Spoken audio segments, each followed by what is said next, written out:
மானக்காவலர் மருத்துவர் ஐயா அவர்கள் சமுதாயத்தின் மீது பேரண்டு கொண்டு நம்முடைய வழிநடத்தலில் சிறிது கவனக்குறைவான ஏற்பட்ட திசை மாறுதலால் நானும் சில விஷயங்கள் தெரியாமல் சிக்குண்டேன்.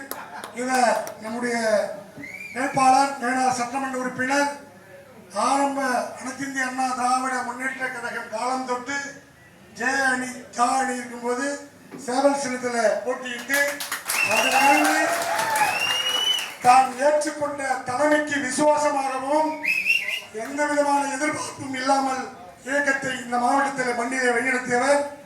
அவரின்பால் உறுதுணையாக இருந்தவர்கள் நிறைய பேருக்கு அவர் அரசியல் ரீதியாக ஏனையாக இருந்திருப்பால் அதை அனைவரும் நாம் அறிந்த ஒன்று. அந்த வகையிலே இந்த மண்ணின் மைந்தர் இந்த மண்ணுக்காகவும் மக்களுக்காகவும் மொழிக்காகவும் பாடுபடக்கூடிய ஒரு அற்புதமான வேட்பாளரை நம்முடைய மாண்புமிகு மேலாள் முதலமைச்சர் எடப்பாடியார் அவர்கள் தந்திருக்கிறார். அவரை நாம் வெற்றி பெற செய்ய வேண்டும்.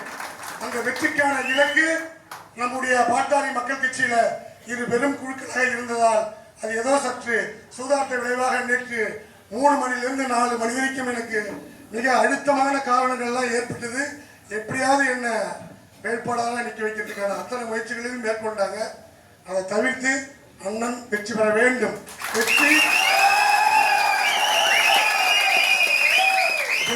வெற்றி என்பது நாம் தமிழகத்தில் இருக்கக்கூடிய மற்ற தொகுதிகளை விட இந்த தொகுதி ஒரு வித்தியாசமான தொகுதி. இந்த தொகுதியில ஏற்படக்கூடிய மாற்றம் கடலூர் மாவட்டத்திலையும் தமிழகத்திலையும் மாற்றத்தை ஏற்படுத்த முடியும். அதற்கு முத்தாய்ப்பாக நம்முடைய தேசிய ஜனநாயக கூட்டணி வேட்பாளர் வருங்காலத்தை ஆட்சி செய்கிற எடப்பாடியார் அதில் வழிகாட்டுதற்குரிய வருங்காலத்தை வந்து முத்தாண்டி தொகுதியில் தடையை மீறி பொதுக்கூட்டம் நடத்துறோம். அது எங்கிருந்து உருவாச்சுன்னா இங்கிருந்து தான் உருவாச்சு. அது மாதிரி மருத்துவர் ஐயா அவர்களை 2012ஆம் ஆண்டு கடைசியில இந்த மாவட்டத்திற்குள்ள நுழைய தடை வைத்தார்கள்.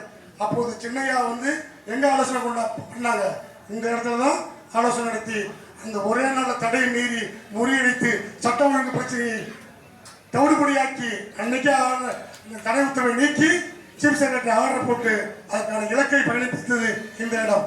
அதுபோல நாம் எல்லோரும் அனைத்து பாட்டாளி சொந்தங்களும் இந்தியாவில் அங்கம் வகிக்கக்கூடிய அனைத்து பாட்டாளி தோழர்களும் நாம் என்ன பண்ணோம், அன்னைக்கு வெற்றி பெற செய்யும். வெற்றி ஒன்றுதான் நமக்கு இலக்கு.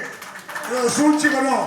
ஏன்னா இங்கிருந்து ஒரு தம்பி அங்கே போயிருக்காப்புல, அவர் சில சித்தாடல் வேலையெல்லாம் மீசா அண்ணன் ஜெயபாலத்தை செஞ்சிருக்காங்க. இது போன்ற சித்தாடல் வேலைகள் நடக்கும். அதனால நம்ம அதை கவனமாக கையாண்டு நம்முடைய வேட்பாளரை வெற்றி பெற செய்ய வேண்டும் என்று உங்களுடைய கமலமல பாதங்களை தொட்டு வணங்கி கேட்டுக்கொள்கிறேன். நன்றி, வணக்கம். மருத்துவர் அன்பழகன் ராமதாஸின் கருத்தை வெளிப்படுத்துகின்ற வேட்பாளர், எடப்பாடியாருடைய கருத்தை வெளிப்படுத்துகின்ற வேட்பாளர், மோடி அவருடைய கருத்தை வலுத்துகின்ற வேட்பாளர், அமமுக முன்னேற்ற கழகத்தினுடைய கருத்தை வெளிப்படுத்துகின்ற வேட்பாளர் நம்முடைய சொர்துரார் அவர்களை பேசுமாறு அன்போடு அழைக்கின்றேன். அண்ணா, ஒரே ஒரு ரிக்வெஸ்ட், நீங்க வருங்காலத்தில் சட்டமன்ற உறுப்பினராவது திண்ணியமான உண்மை. அதன் பிறகு இந்த வாக்களித்த பெருமக்களுக்கு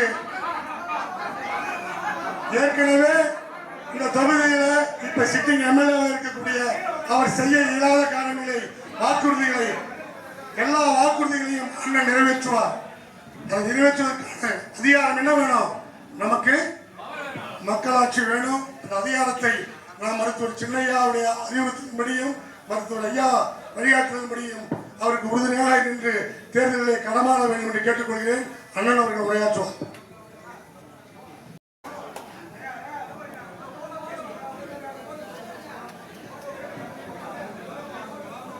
தேசிய ஜனநாயக கூட்டணி தமிழகத்தினுடைய அனைத்து இந்திய அண்ணா திராவிட முன்னேற்ற கழகத்தினுடைய தலைவராக, அனைத்து இந்திய அண்ணா திராவிட முன்னேற்ற கழகத்தினுடைய பொதுச் செயலாளராக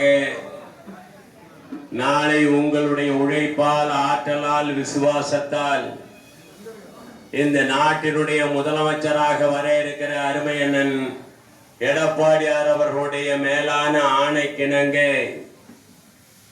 இன்றைக்கு தேசிய ஜனநாயக கூட்டணியினுடைய வேட்பாளராக களத்திலே நிற்கிற எனக்கு தேசிய ஜனநாயக கூட்டணியில அங்க வகிக்கிற பாட்டாளி மக்கள் கட்சியினுடைய தலைவரும் முன்னாள் மத்திய அமைச்சரும் எங்களுடைய மரியாதைக்குரியவருமான டாக்டர் அன்புமணி அவர்கள், இன்னைக்கு பாரதிய ஜனதா கட்சியை சார்ந்திருக்கிற நயினார் நாகேந்திரன் அவர்கள், அம்மா மக்கள் முன்னேற்ற கழகத்தினுடைய தலைவர் டிடிவி அவர்கள், தமிழ் மாநில காங்கிரஸ், புரட்சி பாரதம், ஏசி சண்முகம், பச்சை முத்து உட்பட இன்னும் பல்வேறு இயக்கங்களினுடைய ஆசியினையும் அன்பினையும் பெற்ற வேட்பாளராக களத்தில் இருக்கிற எனக்கு பெரியய்யா சின்னையா 2 பேருடைய தீவிர விசுவாசிகளான நீங்கள் அத்தனை பேரும் இரட்டை இலை சின்னத்திலே வாக்குகளை பெறுவதற்கு ஆங்காங்கே அந்த ஊராட்சிகளிலே, அந்த வட்டங்களிலே, அவரவர்கள் சார்ந்திருக்கிற பகுதிகளிலே நீங்கள் சிறப்பாக ஆங்காங்கே பணியாற்றி எனக்கு கிடைத்திருக்கிற இந்த வாய்ப்பை அன்பிற்குரிய சகோதரர் 2 முறை இந்த தொகுதியினுடைய வேட்பாளராக நின்று, ஒரு வேட்பாளராக நின்றால், ஒரு வார்டு மெம்பராக கூட நின்றால் அதனுடைய வலி என்னவாக இருக்கும் என்பதை, எப்படி இருக்கும் என்பதை முழுமையாக உணர்ந்தவன், அறிந்தவன். எனவே இங்கே எனக்கு ஆதரவினை தந்து உங்களை எல்லாம் அழைத்து இன்றைக்கு எனக்கு நீங்கள் ஆதரவு தர வேண்டும், இரட்டை இலைக்கு நீங்கள் வாக்குகளை சேகரிக்க வேண்டும் என்று மரியாதைக்குரிய அன்பிற்குரிய சகோதரர் ஜெகன் அவர்கள் இங்கே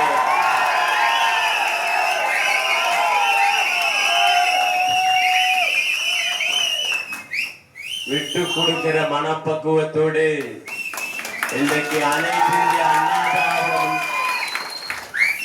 இந்திய அண்ணா திராவிட முன்னேற்ற கழகத்தினுடைய வேட்பாளராக நிற்கிற எனக்கு ஒரு வாய்ப்பினை எல்லோரும் சேர்ந்து கொடுத்திருக்கிறார்கள்.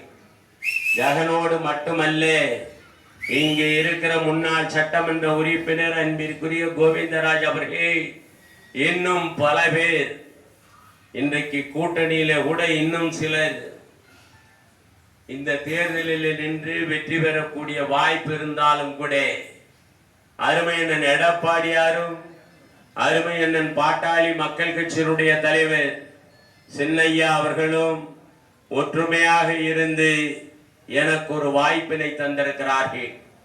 ஆக அதே சூழ்நிலையில் இங்கே உள்ளபடியே மனசாட்சி உள்ள யாருமே ஜெகனை நினைத்து பார்க்காமல் இருக்க முடியாது.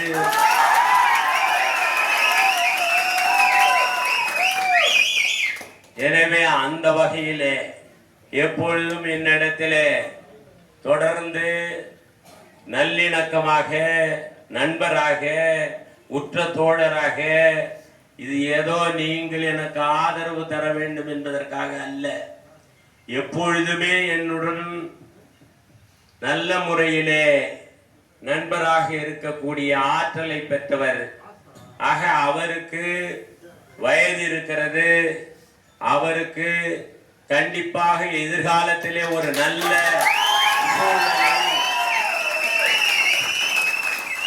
ஆண்டவனுடைய அருளால் அவள் பெறுவார் என்று இந்த நேரத்தில் சொல்லி, இங்கே வருகின்ற ஒவ்வொருவரும் எத்துணை குறைகள், மனமாச்சரியங்கள், மன வருத்தங்கள் எதுவாக இருந்தாலும் களத்திலே உங்களுடைய வேட்பாளராக இன்றைக்கு நான் களத்திலே அருமையண்ணன் எடப்பாடியார், அருமையண்ணன் டாக்டர் அன்புமணி அவர்களுடைய ஆதரவினை பெற்ற வேட்பாளராக களத்திலே நிற்கிறேன். ஜெகனோடு நீங்களும் கரம் கோர்த்து எனக்கும் ஒரு வாய்ப்பினை தந்து என்னையும் இந்த தொகுதியினுடைய உறுப்பினராக அனுப்பி வைக்க வேண்டும் என்று உங்கள் ஒவ்வொருவரையும் கேட்டு தந்த வாய்ப்பிற்கு நன்றி கூறி உரையை நிறைவு செய்கிறேன். நன்றி, வணக்கம்.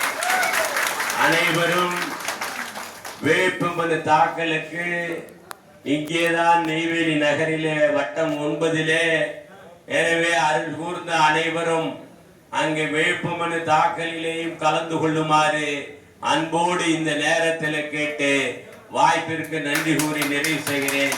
நன்றி, வணக்கம்.